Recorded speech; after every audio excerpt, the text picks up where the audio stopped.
Student of class 8। हम लोग पढ़ रहे हैं आपका पॉलिटिकल साइंस से चैप्टर 1 कॉन्स्टिट्यूशन ऑफ इंडिया, जिसमें बच्चों हमने हमारे फंडामेंटल राइट्स थे वो पढ़े थे। और आपको एक बार और बताना चाहेंगे फंडामेंटल राइट्स में कि राइट टू हैव प्रॉपर्टी है ना, यानी भारत का नागरिक जो है अपनी संपत्ति जो है वो बना सकता है, लीगल तरीके से अपनी प्रॉपर्टी का मालिक हो सकता है, प्रॉपर्टी ओन कर सकता है, उसको पजेस कर सकता है। ये जो राइट है ये भी बच्चों हमारे फंडामेंटल राइट में इंक्लूड हुआ है। और हमारे संविधान में आर्टिकल 44 उसमें अमेंडमेंट हुआ है। अमेंडमेंट का मतलब क्या होता है बच्चों? चेंज होना, बदलाव होना, है ना। तो हमारे संविधान में आर्टिकल 44 में कुछ अमेंडमेंट करके ये भी जो राइट है वो हमें दिया गया है हमारे संविधान में। अब हम लोग बात करते हैं बच्चों फंडामेंटल ड्यूटीज। ये क्या कहना चाहता है? जहां बच्चों सीधी सी बात है, हमारे अधिकार और हमारी जिम्मेदारियां दोनों सिक्के के दो पहलू होते हैं। जहां हमारे राइट्स मौजूद हैं वहीं हमारे कुछ ना कुछ ड्यूटीज भी होती है। जहां हमारे अधिकार प्राप्त है वहीं हमारी कुछ ना कुछ जिम्मेदारियां भी होती है। तो इसी तरीके से हम लोग बात करें, जैसे फंडामेंटल राइट्स हैं तो इसी तरह हमारे संविधान में कुछ फंडामेंटल ड्यूटीज आर देयर। ठीक है, हमारी as a Indian citizen, Bharat का नागरिक होने के तौर पे हमारी कुछ ड्यूटीज भी है, हम उसके बारे में जानेंगे। So we are on the page number 235 and we are learning something about fundamental duties. Right and duties are interrelated or they must go together.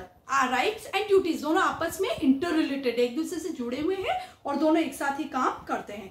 For the progress of the nation, it is very important. It's very important for the citizens to perform certain duties. Our constitution has listed the following fundamental duties of the citizens. हमारे संविधान ने कुछ fundamental duties जो है बच्चों उसको निर्धारित किया है भारत के नागरिकों के लिए। वो क्या है?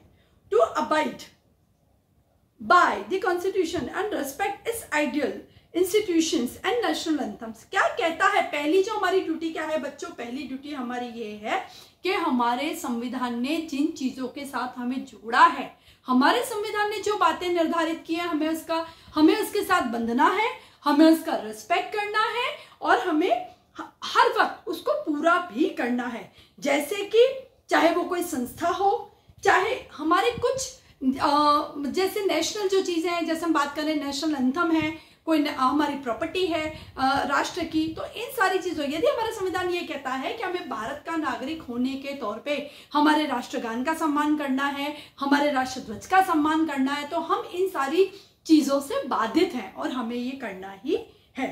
तो फर्स्ट हमारी जो ड्यूटी है वो है कि हमारे भारत राष्ट्र से जुड़ी हुई जो भी चीजें हैं हमें उनका सम्मान करना है, जैसे कि national anthem. To cherish and follow the noble ideals which inspired our national struggle for freedom. ऐसे विचारों को, ऐसे सोच को हमें क्या करना है? उभारना है। चेरिश करना, उभारना, या उनमें बढ़ोतरी करना या उनको बढ़ाना। ऐसी सोच और ऐसे विचार जो कि हमारे राष्ट्र के संघर्ष को, मतलब राष्ट्र को हासिल करने के लिए जो हमारे फ्रीडम फाइटर्स ने, हमारे अंदर जो नेशनल जो थिंकिंग थी, हमारे राष्ट्र को लेके जो भावनाएं थी, हमें उसका विकास करना है। To uphold and protect the sovereignty, unity and integrity of India. Uphold करना यानी उसको बनाए रखना और प्रोटेक्ट आगे बढ़ाना और उसको प्रोटेक्ट करना, उसकी सुरक्षा करना। किन किन चीजों की? सॉवरेनिटी। सॉवरेनिटी का मतलब क्या होता है बच्चों? सॉवरेनिटी का मतलब होता है इंडिपेंडेंस, है ना। भारत राष्ट्र एक इंडिपेंडेंस राष्ट्र है, एक आजाद राष्ट्र है। हमें, हमारी जिम्मेदारी है कि हमें वापस से कोई गुलाम ना बनाए और हमारी आजादी बनी रहे, हम स्वतंत्र राष्ट्र के रूप में बने रहें। ये हमारी जिम्मेदारी है कि हमें इसका जो हमें जो आज़ादी मिली है हमें उसको बनाए रखना है। यूनिटी, हमें एकता बनाए रखनी है। इंटीग्रिटी, और हमारे राष्ट्र का जो सम्मान है, जो रिस्पेक्ट है, वो हमें बनाए रखना है। To defend the country and render national services when called upon to do so. To defend the country, देश की रक्षा करना, और जब भी हमारे राष्ट्र की सेवा के लिए हमें बुलाया जाए, कभी ऐसी सिचुएशन आती है कि हमें अपना जीवन, हमारा तन मन धन राष्ट्र की सेवा में समर्पित करना है, तो हमें उसके लिए भी तैयार रहना है। To promote harmony. हार्मनी का मतलब क्या होता है बच्चों? हार्मनी का मतलब होता है लयबद्धता। प्रमोट करना, उसका प्रचार करना, लयबद्धता रखना, एक दूसरे के साथ यूनिटी रखना, एक दूसरे के साथ एकता रखना, है ना। वो बनाए रखना राष्ट्र में। To value and preserve the rich heritage of our composite culture, हमें क्या करना है, टू वैल्यू, उसकी कीमत करना है ना, उसकी वैल्यू करना, जो चीज़ें हमें मिली हैं, हमारी संपदा में मिली हैं, हमें हेरिटेज में मिली है, हमें वारिस में जो चीज़ें मिली हैं, है ना, वारसे में जो चीज़ें मिली हैं, हमें हेरिटेज, जो पुराने बिल्डिंग्स हो गए, कोई मॉन्यूमेंट्स हो गए, जो कुछ भी हमें मिला है, विरासत में जो हमें मिला है, उन सारी चीज़ों को सहेज के रखना, उसकी कदर करना। और हमारा जो संस्कृति है, कंपोजिट कल्चर का मतलब है जो मिली जुली जो संस्कृति है, हमें उसको बनाए रखना, ये भी हमारी ड्यूटी है। To protect and improve the natural environment, protect करना, रक्षा करना, इम्प्रूव करना, बढ़ाना हमारी जो कुदरती संपदा है, पहाड़, नदियाँ, रेगिस्तान, पठार, जो भी कुछ हमारी कुदरती संपत्तियां, नदियां हैं, कुएं, तालाब, सब कुछ हमें इसको बनाए रखना और उसका रक्षण करना भी हमारी जिम्मेदारी है। To develop scientific temper, humanism and spirit of inquiry and reform, कैसी भावना, हमें साइंटिफिक टेम्पर यानी हमें वैज्ञानिक तौर पे भी बच्चों हमारे देश को आगे बढ़ाना है, लोगों में ज्ञान होना चाहिए, लोगों में नॉलेज होनी चाहिए, हमें उस क्षेत्र में भी आगे बढ़ना है। ह्यूमैनिज्म क्या होता है बच्चों, मानवता होती है। और इसके साथ साथ ऐसा नहीं है कि बच्चों के हमें साइंटिफिक होके हमारी संस्कृति को भूल जाना है, हमें मानवता को भूल जाना है, हमें मानवता को भी बढ़ाना है। And spirit of inquiry and reform, spirit of inquiry का मतलब क्या होता है बच्चों, हमें हर रोज कुछ नया जानने की जिज्ञासा होनी चाहिए, इच्छा होनी चाहिए हमारे अंदर, यानी हमें निरंतर आगे बढ़ना है। और इसके साथ साथ रिफॉर्म का मतलब होता है बच्चों चीजों को पुनः निर्माण करने की क्षमता को भी बढ़ाना हमारी जिम्मेदारी है। टू सेफगार्ड पब्लिक प्रॉपर्टी, जो भी पब्लिक प्रॉपर्टी है यानी जो लोक संपदा है, लोगों की जो संपत्ति है, यानी कहने का मतलब ऐसी जगह, चाहे वो कोई पार्क हो गया, कोई स्कूल हो गया, कोई गवर्नमेंट बिल्डिंग हो गया बच्चों, गवर्नमेंट हॉस्पिटल हो गया, गवर्नमेंट ट्रांसपोर्ट्स हो गए, इन सारी चीज़ों की रक्षा करना भी हमारी जिम्मेदारी है। जैसा हम लोग देखते हैं बच्चों, कई बार ऐसा होता है कि कोई दंगे हो रहे हैं, कोई फसाद हो रहे हैं, तो लोग क्या करते हैं, पब्लिक प्रॉपर्टी को नुकसान पहुंचाते हैं, गवर्नमेंट ऑफिस में तोड़फोड़ करते हैं, वहाँ व्हीकल्स होते हैं उनमें आग लगाते हैं। ये बच्चों being a Indian citizen and human, हमें कभी भी ऐसा नहीं करना चाहिए। पब्लिक प्रॉपर्टी को नुकसान पहुंचा के बच्चों हम लोग खुद को ही नुकसान पहुंचा रहे हैं, ये हमेशा आप याद रखें।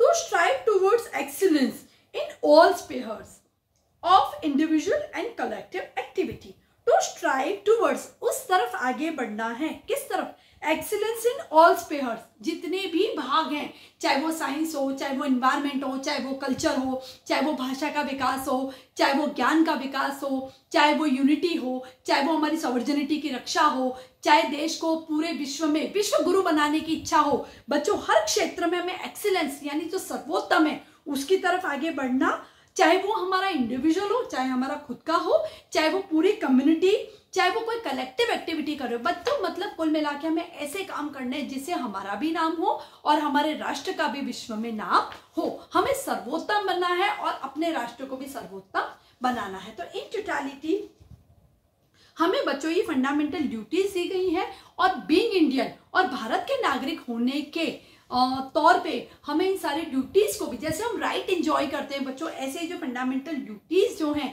इनको भी पूरा करना हमारी जिम्मेदारी है। एक बार वापस बच्चों शॉर्ट में देखते हैं।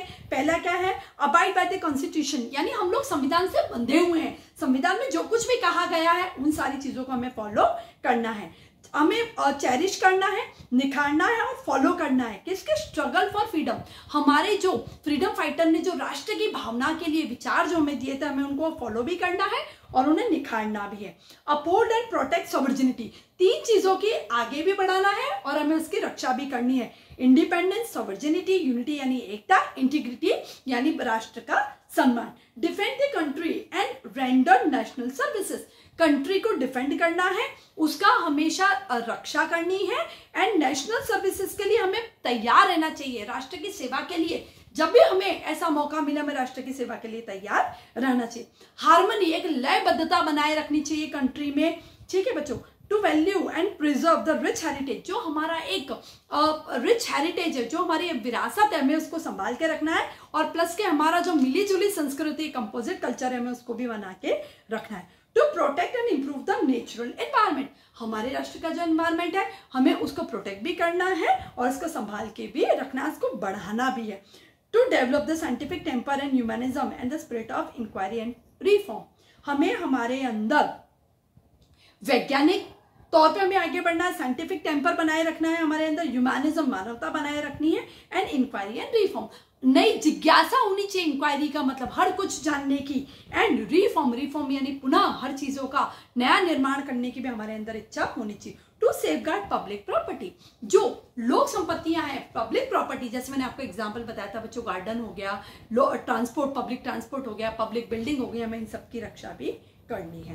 To strive towards the excellence, हमें हमेशा सर्वोत्तम की खोज में रहना चाहिए, चाहे वो हम कोई भी एक्टिविटी करें, चाहे वो हमारी पर्सनल एक्टिविटी हो, चाहे हमारी कोई कलेक्टिव एक्टिविटी का मतलब हम लोग बहुत सारे लोग मिलकर कुछ कार्य कर रहे हो, लेकिन वो ऐसा होना चाहिए जो सर्वोत्तम हो और कहीं ना कहीं हमारे राष्ट्र का नाम भी आगे बढ़ाए। तो आई होप बच्चों फंडामेंटल ड्यूटीज आपको सारी समझ में आ गई होंगी, इसको एक बार आपको रीडिंग भी करनी है और आपको इनको लर्न भी करना है। Thank you very much.